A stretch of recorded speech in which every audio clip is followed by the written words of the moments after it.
नमस्कार दोस्तों, मैं डॉक्टर विनीता पांडे एक बार फिर आपके सामने उपस्थित हूँ। पिछले वीडियो में हमने देखा कि हमने ऑब्जेक्टिव ऑफ टीचिंग आपकी इंग्लिश के बारे में सीखा और प्री प्राइमरी लेवल पर और प्राइमरी लेवल पर इसके जो ऑब्जेक्टिव होते हैं और ग्लोबलाइजेशन पर किस प्रकार से ये वर्क करता है इसके बारे में पढ़ा। अब अगले वीडियो में हम देख रहे हैं कि आपका जो है qualities of a good teacher, ये आपको यूनिट फर्स्ट से लेकर के फोर्थ तक में कई बार आपको पूछा गया है कि गुड इंग्लिश टीचर की जो क्वालिटीज़ होती है वो कौन कौन सी होती है, या गुड टीचर की जो क्वालिटी होती है वो कौन सी होती है। तो आइए हम यहाँ पर चर्चा करते हैं। तो these are as follow. First है आपकी नाविंग द स्टूडेंट्स। पहली चीज़ है कि आपका जो टीचर है वो ऐसा होना चाहिए कि वो विद्यार्थियों को बहुत अच्छे से समझता हो।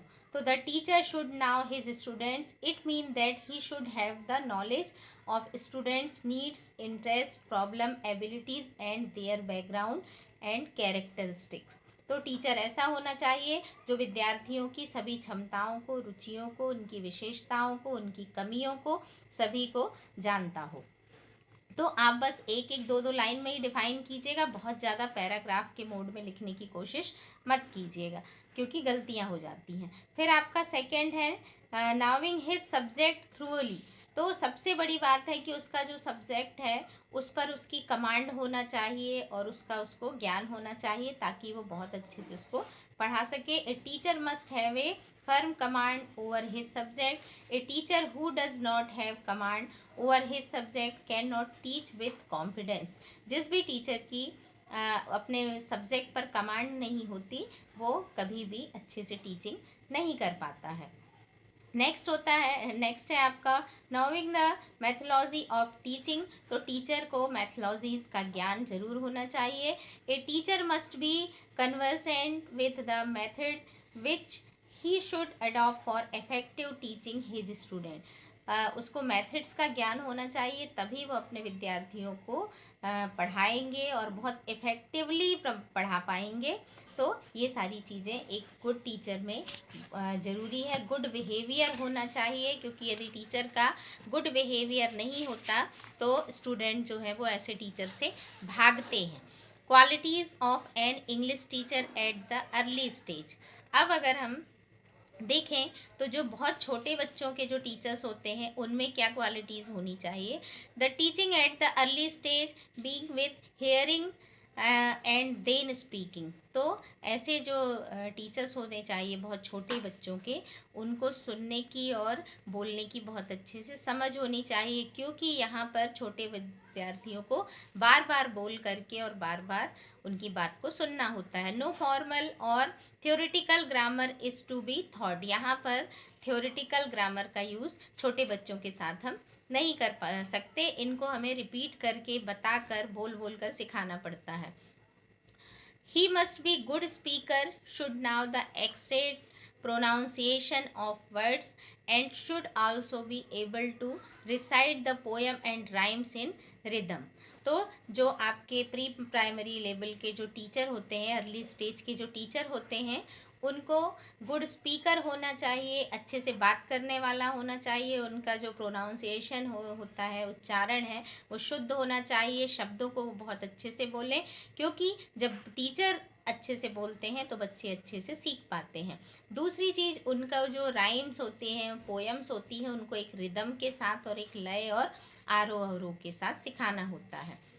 नेक्स्ट है his handwriting must be clear, neat and legible. तो ये जो टीचर्स होते हैं इनकी हैंड राइटिंग जो है वो बहुत ही क्लियर होना चाहिए और साफ सुथरा होनी चाहिए क्योंकि वर्ड को जब वो टीचर अच्छा बनाता है तभी वो बच्चे को सिखा पाता है। He must B sympathetic toward his student. और सारे बच्चों को भावपूर्ण और उनके साथ भावनात्मक लगाव के साथ छोटे बच्चों को पढ़ाना पड़ता है, तो सिंपैथी ज़रूर होना चाहिए। He should know the proper use of material aids so that he may make his teaching interesting। तो उनको जो टीचिंग एड्स होते हैं उनका भी यूज़ करना बहुत ज़रूरी है कि आना चाहिए क्योंकि जब वो टीचिंग एड को प्रॉपर जगह पर सही तरीके से यूज़ कर पाएंगे तभी वो अपने विद्यार्थियों को अच्छे से पढ़ा पाएंगे और बच्चे जो हैं वो इंटरेस्ट लेंगे। He should be a man of good temperament and has a sense of humour. तो टीचर जो होता है उसका सेंस ऑफ ह्यूमर भी बहुत अच्छा होना चाहिए और गुड टेम्परामेंट होना चाहिए। मतलब ये नहीं कि आप जरा जरा सी बच्चे ने 2 बार आपसे कोई चीज़ पूछी तो आप 2 मिनट में ही टेम्पर हो गए। आपको आपका जो बिहेवियर है वो बहुत शांत और धीरज वाला, धैर्यशीलता होनी चाहिए। छोटे बच्चों के टीचर्स में, मैं तो मानती हूँ कि बड़े बच्चों के टीचर्स में भी यही होना चाहिए कि आप स्टूडेंट्स की समस्याओं को सुने और फिर उसके बाद उनको एक्सप्रेस करें, क्योंकि उनकी प्रॉब्लम जो टीचर सॉल्व करेगा और जो उनको ज्ञान देगा वो उसी टीचर्स को अप्रिसिएट करते हैं।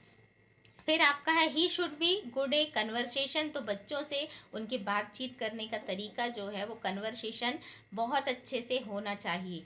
He should not be very ambitious. तो उनको बहुत ज़्यादा एम्बिशियस नहीं होना चाहिए। कई लोग होते हैं कि स्टूडेंट है, मैं टीचर हूँ, मैं क्यों बात करूँ, मैं क्यों उनकी मदद करूँ। तो ये जो अर्ली स्टेज या गुड टीचर की जो क्वालिटीज़ हैं वो यही है कि आप अपने सारे स्टूडेंट्स के साथ संपर्क में रहें, उनकी समस्याओं को सुने और दूर करें। He should know clearly about the method of teaching which he has to adopt at this stage.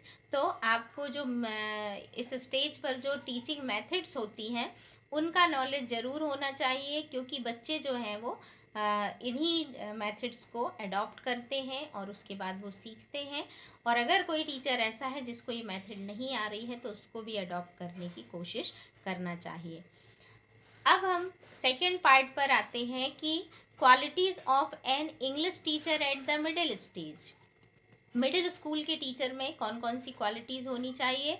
तो most of the teaching matter at the middle stage he supplied through speech and writing. तो यहाँ पर जो teacher होता है वो बच्चों को कोई भी चीज़ बोलता है और टीचर डिक्टेशन मेथड यहाँ पर ज़्यादा यूज़ होती है और लेक्चर मेथड। तो the teacher should be able to use different type of audio visual aids to arise interest among the people. तो यहाँ पर यह है कि आपको विद्यार्थियों को ऐसी कुछ तकनीक का प्रयोग करना चाहिए कि उनको आप ऑडियो विजुअल टीचिंग एड जो है वो दिखाएं और ताकि बच्चे उसमें इंटरेस्ट लें। The teacher should be careful about the people pronunciation, articulation, tone and speed etcetera.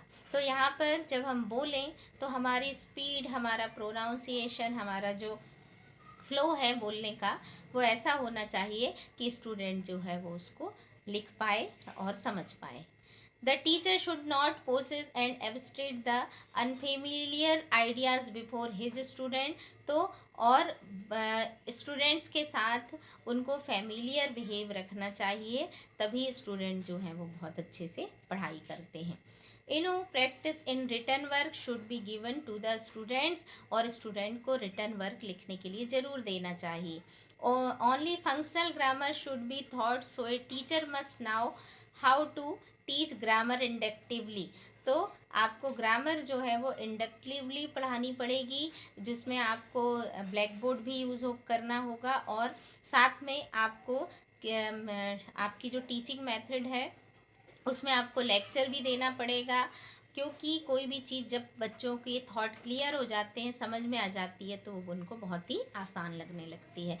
New words should be thoughts. तो आपको कुछ नए नए शब्दों की भी खोज करना चाहिए और बच्चों को देना चाहिए। The teacher should keep in mind the 3 stage of teaching eight middle classes. तो रीडिंग, स्पीकिंग एंड राइटिंग। तो इन स्टेज पर का यूज़ आपको इन मेथड्स का, स्किल्स का यूज ज़रूर करना चाहिए। आशा है कि आपको ये चीज़ें बहुत अच्छे से समझ में आ गई होंगी, pre primary level, primary level और मिडिल लेवल पर।